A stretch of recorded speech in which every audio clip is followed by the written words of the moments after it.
그러면서 12년 동안이나 하혈증으로 고생하면서 겪었을 온갖 서름들, 온갖 어려움들, 용하다는 사람을 다 찾아갔는데도 전부 소용이 없고 오히려 병만 깊어갔고 그것 때문에 아이도 낳지 못하는 여자 취급을 받으며 온갖 서름을 다 겪었다는 둥 별스러운 얘기들을 다 주절주절 길게 들어놓는 겁니다.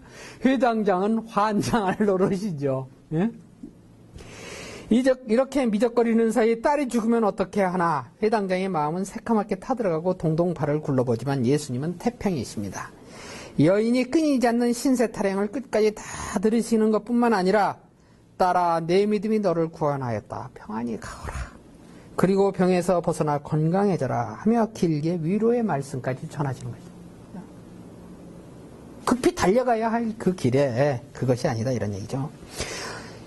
그럴 즈음에 회당장의 집에서 사람이 다가와 이미 딸이 죽었다고 하며 그러니 이제 스승님을 수고롭게 할 필요가 어디 있겠습니까?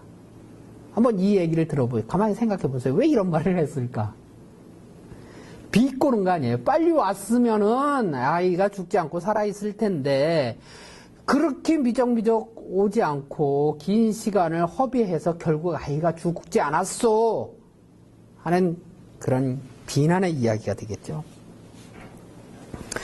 하늘이 온통 까맣게 느껴지며 다리에 힘이 빠지고 현기증이 밀려오는 것이 회당장의 심정일 것입니다.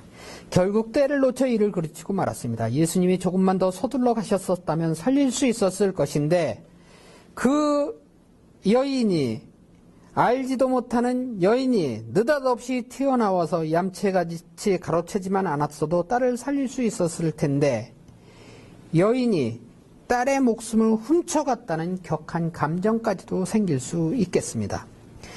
이렇게 정신이 없는 회당장에게 예수님은 두려워하지 말고 믿기만 하여라 라는 뜬금없는 말씀을 하십니다. 뭘 더 어쩌란 말인가? 이미 딸은 죽었다고 하지 않는가? 딸이 죽을 지경이지만 아직 살아있을 때 간절한 믿음으로 예수님의 발 앞에 엎드려 간청하지 않았던가?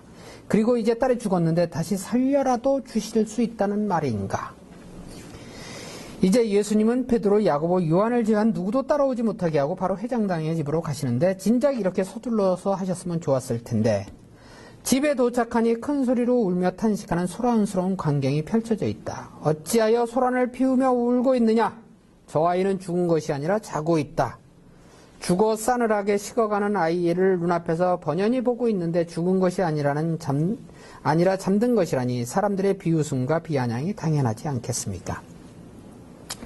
예수님께서 사람들을 다 집 밖으로 내보내시고 부모와 일행만 데리고 아이가 누워있는 방으로 들어가십니다. 그리고 바로 소녀의 손을 잡고 탈물닦음 하시자 죽었던 아이가 거짓말처럼 일어나 걸어다닙니다. 이 회당장이 체험하는 신앙입니다. 두려워하지 말고 믿기만 하여라. 사실 원래의 스토리는 회당장입니다. 그죠? 회당장의 집으로 가서 아이를 살려주는 스토리입니다. 그 스토리에 말로 한다면은 그 하여라는 여인, 그 여인의 스토리가 끼어든 것이죠. 그래서 원래의 스토리를 방해를 해놓는 것입니다. 그럼에도 불구하고 여기서 이 두 여인은 12년 동안 12해 동안 하혈병을 앓았던 그 여인과 죽음에 빠졌던 12살 먹은 회당장 야로의 딸은 두 여인은 결국은 하느님의 구원을 받습니다. 이 구원을 받는 이 이야기는 사실적으로 굉장히 감동스러운 그런 장면을 우리 속에서 이렇게 그려지게 만들고요. 그러면서 우리에게 어떤 그 경청과 동반에 또 뭔가 이야기를 좀 전해주고 있습니다. 그 이야기를 한번 보도록 하겠습니다.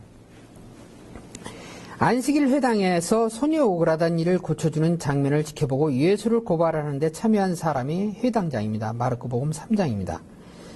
그런 그가 예수를 애타게 기다렸고 마침내 항구에 도착하자 발 앞에 엎드려 간청을 합니다.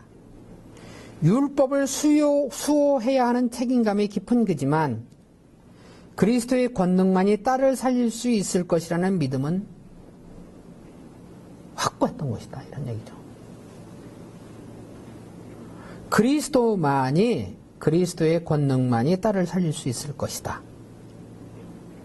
즉 안식일을 지키라는 그 규율에 철저했기 때문에 안식일을 침범하는 예수의 행위를 고발했던 그런 사람이지만, 그렇지만 그 안식일에 보여주셨던 예수님의 그 권능은 내 딸을 살려줄 수 있을 것이다 하는 믿음은 확실했던 것이다, 이런 얘기입니다. 당신이 안식일의 행위를 반대하는 율법의 사람이었음에도 불구하고 믿음을 드러내는 그의 간청에 주저함 없이 동의하시고 따라 나섰습니다. 단순한 하느님은 당연히 예수님은 하느님이시고 하느님의 현존으로서 당연히 그러셨겠지만은 우리 인간을 편가르기나 골라세우기나 하지 않는 그런 분이라고 생각되어집니다. 그런데 우리는 그렇지 않을 것 같아요. 우리는 상당히 우리에게 섭섭하게 한 사람, 또는 우리를 소홀히 대하는 사람, 아니면은 우리를 외면하는 사람, 또는 우리를 없이 여기는 사람, 이런 사람들을 보면은 우리는 막 분격하고, 우리도 이렇게 선을 그어놓고 저쪽 사람으로 다 이렇게 취급을 하지 않습니까?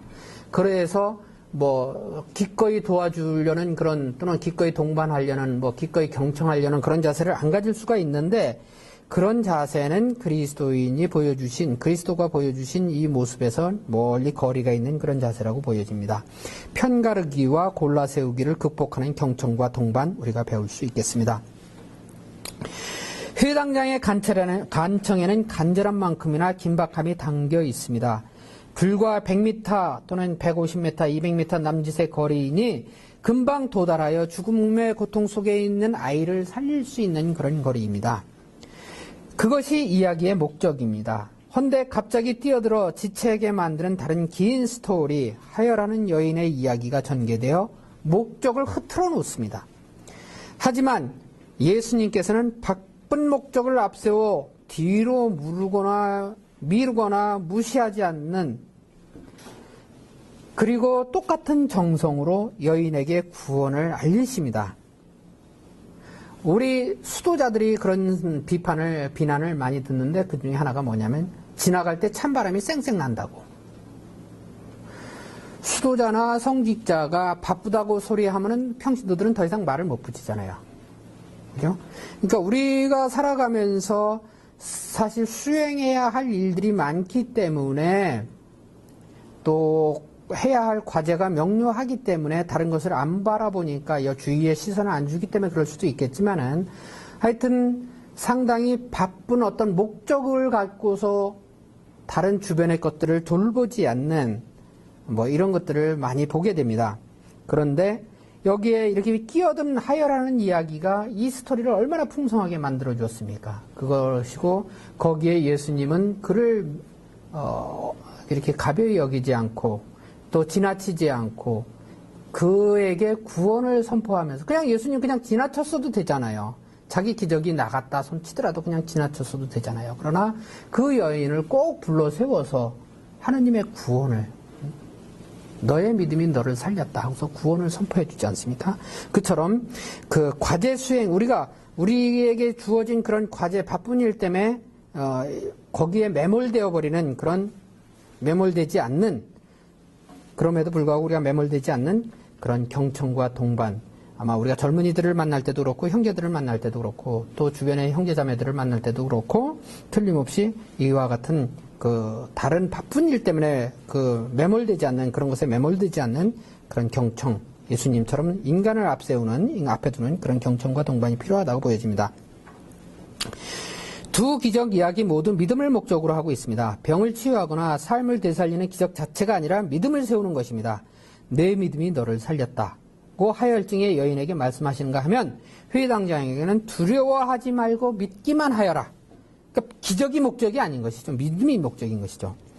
당신의 권능 앞에서 사람들의 믿음을 지닐 것을 복음 전반에 걸쳐 여러 번 강조하셨습니다.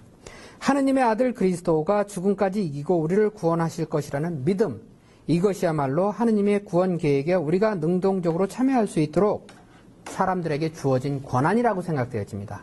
즉 우리가 믿느냐 믿지 않느냐, 이것은 우리의 고난인데 오로지 믿음으로써 그리스도께서 우리를 구원하실 것이라는 그 믿음으로 인도하는 것은 일어나는 기적보다도 더 중요하다 이런 얘기죠.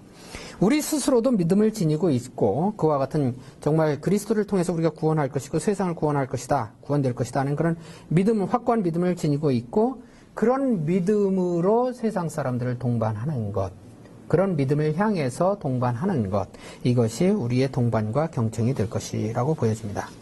영광이 성부와 성자와 성령께 처음과 같이 이제와 항상 영원히 아멘. 성령 안 보시고 저희를 위하여 빌어주소서.